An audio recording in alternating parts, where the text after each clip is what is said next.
One. Hello and welcome to Disabilities Issues and Updates. I am your host, Teresa Faulkner, Community Outreach Coordinator at Abilities in Motion. We are located at 210 North 5th Street, Reading, Pennsylvania. You can reach us at 610-376-0010, and if you'd like to speak directly to me, my direct extension is 108. You can also check us out on Facebook, Twitter, and other social media. Please feel free to contact us with suggestions for future topics. Today's topic is accessibility voting, and my guest is Shelley Hauser, Disabilities Resource Manager, and Terry Chase, who is our peer counselor at Abilities in Motion. Good morning, ladies. Welcome to our show. Good Pleasure to morning. have you. Thanks for being here. Pleasure Thank to you. have you. There is so much information out there concerning voting and census. So I think what we should deal with first is let's deal with deadlines. Let's talk a little bit about census and the deadlines. Now, starting March 1st, information is going to go out to consumers about the census. Right. And then they have a period in time to respond on email. You can contact them. You can actually do it in the mail. But that deadline is actually going to start April 1st, which is now called Census Day. Mm-hmm. So I'm sure many of our viewers are seeing announcements and promotions about the census. And then coming in April the 28th of 2020, we have our general primary, and then November the 3rd of 2020 is our general election. Now, I think a lot of our viewers kind of know about primaries and general elections, but Terry, tell us a little bit why it's important for persons to do the census. It's important for people to do the census because each person that does a census gets a certain amount. The people don't get a certain amount of money, but the state gets a certain amount of money for each person. And programs that are impacted by it is Medicaid, highway planning, Section 8, low income, home energy. So it's really important for each of us to get out and do the census. And if you have questions about the census, you can go to 2020census.gov. And also, if you want to participate in working for the census, you also go to 2020census.gov, and it'll lead you on your way to information to work for them. Very good. And they do need bilingual workers, absolutely, like especially here in the Reading area. They need workers really bad, especially interpreters. So. Yeah. Not only for the census count, but even here for the voting, the primaries as well as the election. Yes. And where should they go for that if they're looking for information concerning working as a voter or working the polls? They have to go to the census, the elections office, or they can call 610-478-6490. Now, our show is really about disabilities, issues, and updates. And so our audience, we want to, everybody should have a desire to vote. But Shelley, there's an act out there. I think it's called Act 77. Yeah. Talk to us about that. It's actually fairly new. It was just signed by Governor Wolf last Halloween, and it's called the Act 77 in 2019 into law. And basically what it does, it broadens the way you can do absent voting. You no longer have to have a reason for I'm in college, or I'm in military, or I have a disability and I'm at home, right? So it broadens all of that. It's easier for older folks or folks that are stuck at home and don't get out to the polls. They can now file for an absentee ballot in spring now, and they will automatically be mailed another absentee ballot in the fall. I believe that also is the same for military personnel, Okay. but not for college students. And it's been easier for college students, but college students kind of, especially if they're local, can just go home to the polls. But that's one thing that folks, if they know they're going to be on vacation or away from business, this is another thing that the act changes, is if you apply and fill out and mail back your absentee ballot form, and the poll workers get it on the day of the election in their bag, and we all work the polls, so we kind of know that what that is, and you show up and say, hey, I got back from my vacation early, we can no longer tear that up and disregard it. Okay. And you will not be able to just show up at the polls on election day and vote. You will have to just go with your absentee ballot form, and that's it. Okay, So that's okay. another change. Okay, okay, Right. So the other great thing that I really like is it says here, the deadline to register to vote is now 15 days before an election, not 30. Okay. So that gives 15 us an days. extra 15 days to apply. All right. Yay. So that's huge.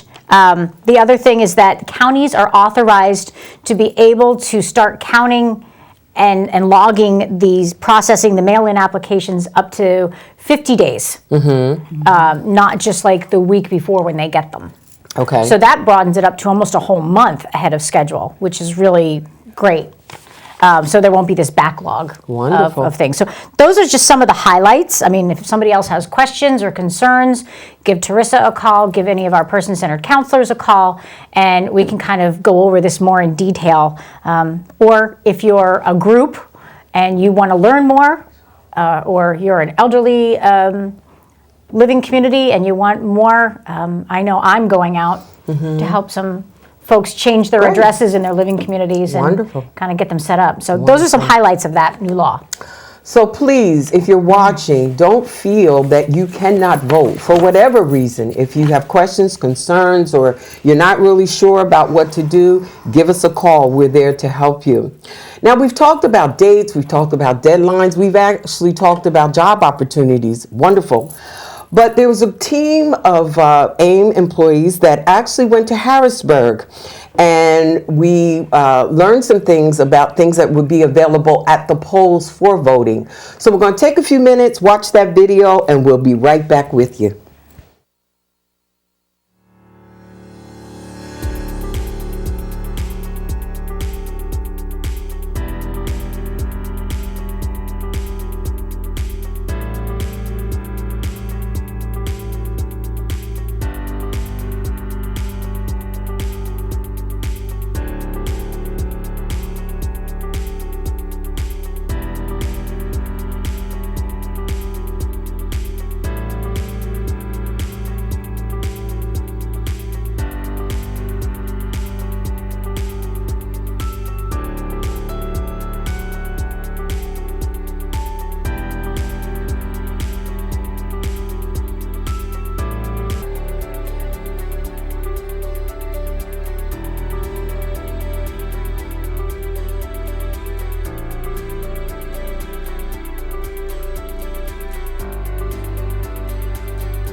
I like it. A picture speaks 1,000 words. Yes. And that looked like a wonderful, wonderful trip. Yeah. But let's kind of talk a little bit about issues at the polls. I know at Abilities in Motion we have different types of trainings. The new machines have come out. So all of us, as Shelley had stated, we work the polls. But let's talk about some of the issues that persons have when they go to the polls. I know one. Okay, I'll start. Okay, so one of the gentlemen I know is actually a judge at a poll. And he said that one of the things that he dealt with is persons with disabilities, say with power chairs, wheelchairs, having problems getting in and out of the polls. That was one thing he talked about. Or when they're at the polls, persons who are working the polls that day, they might need assistance and they didn't feel like they got that enough. They felt like they were on their own. So those are two things that I talk to persons about. Share with us, Shelley. I think you're right with training. I think poll workers, I mean, we do a phenomenal job. We have a 14-hour day. It's a long day when we work at polls, it really is. But I think one thing is they need to have almost sensitivity training or just like awareness training. So I have my own disability and I try to bring that to the table and say, hey, this is how you use person-centered language. This is how maybe we can make that person a little more comfortable. Okay. You know, and just, but our polling place is incredibly accessible, and they gave us, our county gave us tall sandwich boards with the big wheelchair logo in it, and so that was really the big sign. So sometimes they're not really well marked as to where those accessible entrances and exits are. So I mean, those are things that I see. But we have a good group that's very aware, I think, partially because I do my part and, you know, step it up and make sure that they are all respectful. But we actually had 15 persons with different disabilities use those newer electronic machines that you just saw in the video last November. Right. So I'm excited to see what this year going to be really crazy and busy. So one of the things that I'm actually seeing based on the video, you saw some technology there. All of the polls should have those things. Is that correct? Yeah. This year, yes, They right? should have them. Yes. Those type of things should be at the polls. Right. And So I'm sorry. Oh, that's okay. And as you noticed, they are new machines and they are so easy now. So don't let that deter you from coming out. It's really much better with these newer machines. Were you intimidated when you went to No. Harrisburg? No. Not at all. Okay. Not even when we had it at our job. I wasn't it came. intimidated by that either. Not at all. It's much easier. So, Terry, what issues have you kind of dealt with at the polls? I haven't really like she said. Our voting place is very accessible. Okay, so great. there's not really any problems with that, and the machines also are good for people with blindness, using a wheelchair. You know, it's all totally accessible. I think one thing we should bring up is if there's a person who has a disability that needs someone to go in with them, how do we handle that, Shelley? How do we deal with that? So there's a form that everybody can have. It's just a little yellow card like this, and you fill out your name and your address and your phone number, and they land up signing it. And then in the sign-in book, they will put the letters ATV, Assistive Technology, whatever it stands for. And so if you have had cataract surgery, or you have arthritis, or you have any sort of dexterity concerns, any person of your choice that's not the judge of elections or your union boss are allowed to go into the poll with you and help you through the process however you see fit. You know, because you are in charge, it is your vote. So you get to choose that. And they can do that every time. And by law, the clerks and the judges have to respect that. So Okay. it's really an easy process. Just say, I want assistance inside the poll, and you know they'll set you up for that. You were talking about another issue earlier. I think it was a grandmother that was dealing with them. Talk to us about that. So I was just talking to my grandmother last night, and God bless her, I love her dearly. She was saying that she lives at home, very healthy on her own, but she doesn't go out and vote anymore. And that actually really, being a voting advocate, it really kind of made me sad because her voice isn't being heard. And I know she watches TV, and I know she sees what's going on. So I talked to her about the absentee ballot. And, you know, basically you fill out a form, and we have them there at AIM, and we can mail them out to you. And you get somebody to help you fill out the form, you mail it in, and then they send your whole packet to you. It's a ballot. And you fill in those little circles like you did in school, right? And then you put it back in the ballot, the envelope that they gave you, and then you ship it back off. And then they can start processing your ballot up to 50 days ahead now, more. So there's more wiggle room. But it's a way for their voices, like hers, and anybody else that's at home that doesn't feel like they can be part of the process anymore, to be able to have their voices heard. I believe you said that they can call, we can mail the forms to them, Absolutely. we can walk them through it, they can come in and make an appointment.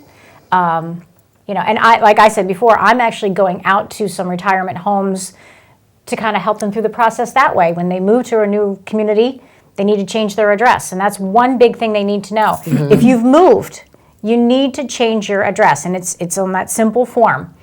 Just because otherwise you have to go back to your old polling place, and if that's out of state, Right. you're out of luck. Right. Unless you can get there. Right, absolutely, So, yeah. absolutely. And so what we're trying to say is we are here to assist anybody, whether it be the census, where it actually be getting ready for the polls. We are here to assist. Please don't think that there is a situation too small or too great that we can't help you with. We will do our very, very, very, very best.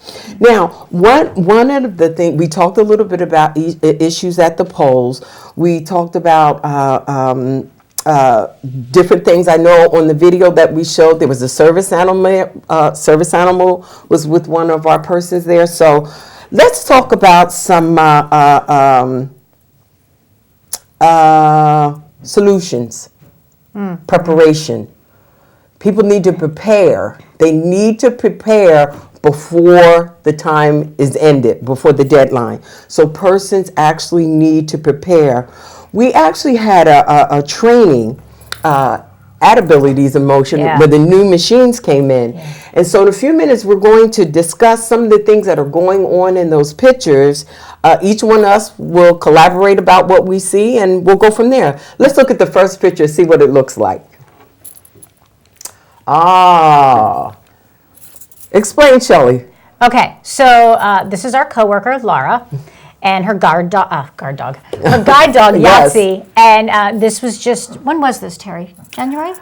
Yes. Yeah, so we went Beginning of January. to the State Department in Harrisburg. And I'm so honored to be with Sindhu and her group and being able to be a part of having our voices heard to help the State Department help the rest of the community that puts these machines out, that Right. use these machines. So I think it's a really big deal.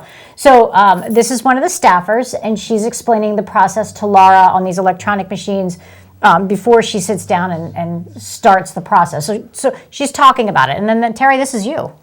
We went away. There she is. Go ahead, Terry. Let's talk about you. And this is me at the polling, and like I said, it's a lot smaller and it's very much easier. I can't emphasize that enough. So you're actually working on one of the voting machines. Yes. Very Yes. good. Very Is good. it a touch screen that you have a pen in Yes. your hand? Yes. Okay. Wonderful. Yes. Wonderful. Let's see what our next one looks like. This is Michael. This That's is Michael. Yeah. Michael is a coworker. He's a low vision coworker of ours, and brilliant young man. And this was actually, he's never voted in a poll place before. Wow. I was shocked to hear that.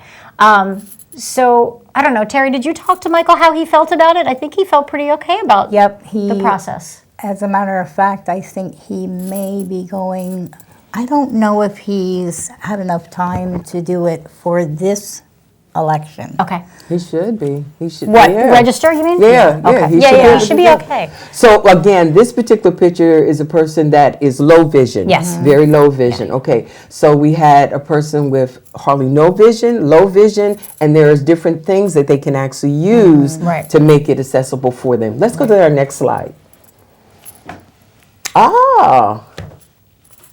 Shelley. Exists, yes. So he has his own challenges more physically, and I think, so he's able to okay. use the touch screen. Yes. This is when actually it came to AIM here in the city. So he actually this is one of our board members, and he stopped in and he gave it a test. So if he wasn't able to use his hands, there's and in the video we saw that hand control piece with all the colorful buttons. It looks like an elementary version of an there's another Xbox remote. picture of that, yeah. But he's able to touch screen. And if there's hearing issues, a person can actually use headphones Yes. Or if they have a sip and puff, that they're a wheelchair user, they can bring their own sip and puff and plug it into these machines, any of these models of machines as well.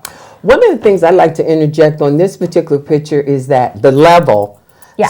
If you're tall, they can Yep. bring it to that Yep. level. If you're shorter, you can bring. If you're in a wheelchair, they can bring the actual voting machine to your level, which is a good thing. And I've seen that at our polling place last fall, Mm-hmm. where persons with wheelchairs rolled right up, did what they Right. needed to do. Everything was on their level. They could easily reach it. Nobody had to do it for them. Okay. Which was all about the independent movement that independence. Right, right. So we shouldn't be concerned about the height or if you're shorter, works for us. Let's look at our next video. This was a big training we had at Abilities in Motion to promote the new machines that had come out. And so we had the community come in and staff was able to come in. I'll tell you, this training helped me to be more comfortable that when I did go to vote, I was prepared. I was actually prepared Yeah. to see, because it can be a little overwhelming, something new, but this was a wonderful training. And there are different, we again can help persons to kind of walk through the process by showing them different things. So again, this was a training we offered at Abilities in Motion, and it was a good turnout. Yeah. And correct me if I'm wrong, on those machines, can't you make the font larger? Yes. Yes, yes, you Definitely. can. I had a You woman can. last fall who came in who had just had cataract surgery the day Right. before, Good. and she couldn't see really well. Good. And I am the clerk, so I didn't go over there, but I think they made the Yeah. font bigger for her so Yeah. she could see what she was doing Right. and stay independent. Right. So what we're saying is that whatever the need, we can meet you at your point of your need. Yeah. Right. Let's look at our next slide. This is the machine, Shelley, with Yeah, the with the different hand controls. hand controls, different things like that. So when we first went out 2 years ago to the State Department and used that little box with the colored Mm-hmm. shapes on it, the push button thing,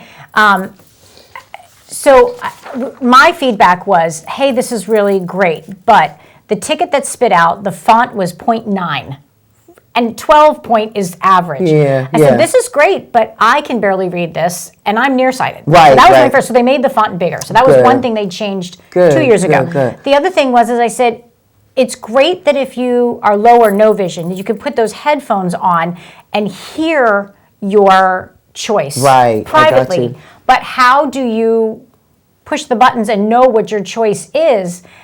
So they went and added Very Braille good. onto the hand controls. So when Laura tested it, the Braille was there. And Wonderful. Because you don't want to go to the poll and say to the machine, I'm picking Kermit the Frog, Right. or I'm picking Fred Rogers. You don't want to say it out loud. So yeah, they really took our feedback. Right. You brought out a good point. They listen to the persons who are dealing with the issues. Yeah. That's a wonderful thing about So it. grateful They for that. listen to the persons. So we at Abilities in Motion actually have a voice. Yeah. So when you think about the census, I don't have a voice, or voting, I don't have, it's not true.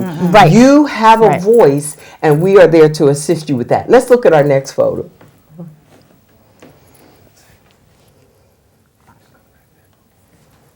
Do we have one more? No, we're Yeah, out. okay. Well, I think our show is almost over, but we did have an advertisement. I'd like to get that out to our community.